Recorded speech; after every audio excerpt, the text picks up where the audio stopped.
Hello everyone, welcome back to my channel. This is Melissa and I wanted to talk to you today about the surviving children of Yates Woods Burton after his murder. In the last episode, I told you the sad tale of the murder of Yates, who was a widowed man and was shot to death by his son-in-law. But what happened to all of his children after his death? He had already remarried, and so with his new wife only had one child together with her, and so he had a whole passel of children that survived him that needed to be taken care of. So to recap, Yates was born 20th May 1865 in Wayne County, Kentucky.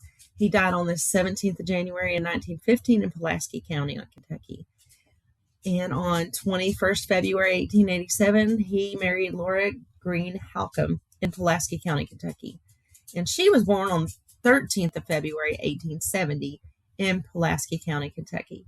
So happy belated birthday to Laura. Today's February 24th, so it's just about a week after her birthday. Laura died on the 19th of October 1906 in Lincoln County. And the union of the two produced 13 known children. 9 of them survived to adulthood.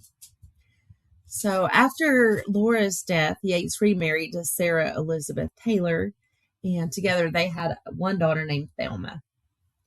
So going back to when Laura and Yates were both still alive, in the 1910 census, it shows Yates and Laura living in Bourbon, Kentucky. And they were married at the time 13 years and had 7 children, and their nephew Grover Ard living with them. Well, you'll recall Grover Ard was present when Yates was shot by his son-in-law. When that happened, the telephone had just been invented by Alexander Graham Bell at what still wasn't a household appliance yet. Henry Ford had just hit this 1 millionth mark of production of the Model T cars, but that it wasn't common for people to have cars. Horses and buggies were still the primary transportation back then. And Thomas Edison's light bulb had just begun to light up people's homes, but not in this area just yet. Around that time, neon lights were invented, and it was right at the dawn of Prohibition, which is a little ironic since the bars and taverns use these neon lights to indicate where the underground speakeasies could be found. And the neon lights would say bar or club so that locals would know what door to knock on so that they could get their drink on, kind of against the law. So talking about his children, Yates's oldest daughter, Debbie Burton Hudson, was the wife of the man that shot her daddy, Henry Newton Burton. They had 3 small children, Russell T. Hudson, Oda L. Hudson, who later married a McClure, and Clarence Burton Hudson. So when Henry went to prison for murder in 1915, the kids were 11, 8, and 7 years old, respectively. And then when he got back, his daughter Evelyn was born in 1917 in June. So it seems like his 2 to 5 year sentence was shortened to perhaps only a year or so. I wonder how Debbie must have felt. She was married to the man that shot her dad. How did she manage supporting her children while he was in prison? What was it like welcoming Henry back home when he got out? I can't say for sure how Debbie felt mourning the loss of her dad, being married to her dad's murderer, how it impacted the rest of her brothers and sisters, whether they had Thanksgiving dinner together or never spoke to one another again, I cannot say. But I can tell you this, I'd be scared to burn Henry's dinner. Despite these challenges, though, Henry and Debbie remained married until Henry's death in 1952.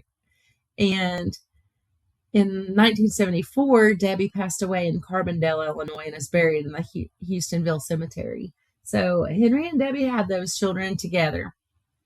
Then the Garvel Burton was born. He was the oldest son of Yates Burton. Second in line after Debbie, he was almost 26 when his father was murdered. We know he moved from Kentucky to Indiana before his dad's murder because the Kentucky newspaper shows that he traveled to the trial in October of 1915. Back then, that was a 200-mile trip that would have taken a full day on horseback or a wagon. He's in the 1918 Indianapolis City Directory as a clerk at Feltman's Bootery, and he lived on Belleville Avenue. After that, he went off to fight in the World War I. So thank you for your service to our country, Garvel. He had married Violet. They had children, Virginia and Jack, and he lived a long life as a farmer and died at age 91 from sepsis caused by a kidney infection, and had a kind of a secondary but related complication of having kidney stones. The third child's name was Oda Helen Burton, who married a dentist named Clark Deere from Cincinnati. He was 26 years older than her. At 16, she had a son named Yates that she named after her daddy. Her son Yates was born in 1907 before her dad was murdered, and then the Deere family moved to Wyoming. And sadly, Oda died at 46 from breast cancer. The fourth child, Cloda Burton, is listed in the 1910 census, but she was only 6 years old when she passed away. The fifth child was Nellie Deborah Burton, and she married Elias Dye Burton, who was 23 years older than her.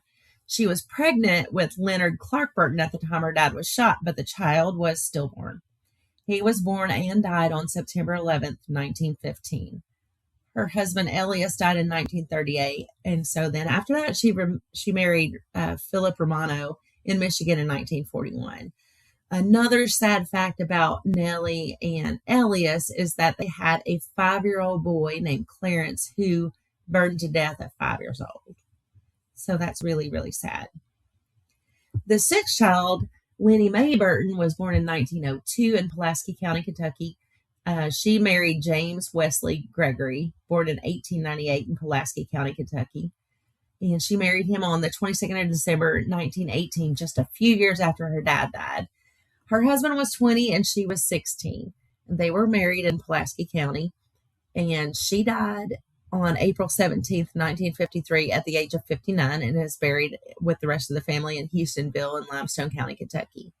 James died in 1962 and is buried in Gregory Cemetery, Alma, Arkansas.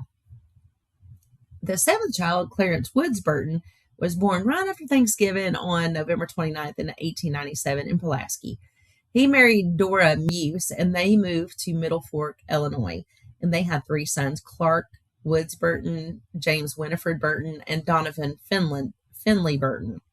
He died in 1988 in Danville, which is Vermilion County, Illinois. The eighth child, Angelina Donna, also known as Angie Burton, was born on the 25th of August, 1900 in Pulaski County. She married Doc Frazier Mize on 8th May, 1915, literally 2 months after her dad was killed in Scott County, Tennessee. Doc was born on the 20th of May in Rockcastle County, Kentucky. He was almost 27 years old and she was 14 years old. And they crossed into Tennessee to be married because in 1915, girls could legally marry at 14 with parental consent in Tennessee. The marriages were fast. Clerks didn't ask a lot of questions. They just processed the certificates quickly, and there was no delays or waiting time. And they eventually made their way west and settled in Houston, Harris County, Texas. But despite the age difference, the marriage was strong and lasted 53 years until his death in 1968. Next were triplet boys that were born and died on March 11th, 1902. So, the baby of the family was Laura Yates Burton. She was born on June 11th, 1905, and she married on September the 8th, 1920 in Pulaski County to Elmer Gregory. He was born in 1899 in Pulaski County and was the brother to James Wesley Gregory, who we mentioned earlier, because that was her sister Linnie's husband. So to recap, kind of 2 Burton sisters married 2 Gregory brothers. And their husband's parents were William Gregory and Sarah Ellen Dalton. So back to Laura and Elmer. He was 21, she was 15 when they married. And despite their young age, they accumulated land, several building lots, and even an oil lease. So they had evidence of years of hard work and quiet prosperity when Elmer died on February 25th, 1961. It was Laura that walked into the Wayne County Courthouse and presented his will and made sure his affairs were settled with dignity. I'd like to take a moment to thank my Aunt Nita for helping me compose this large family into a story about what happened to Yates Burton's half-grown children after his murder. If you'd like to hear more stories about the long-forgotten past, please give me a thumbs up and click on the bell to get notified of our next video. Thanks and have a good day.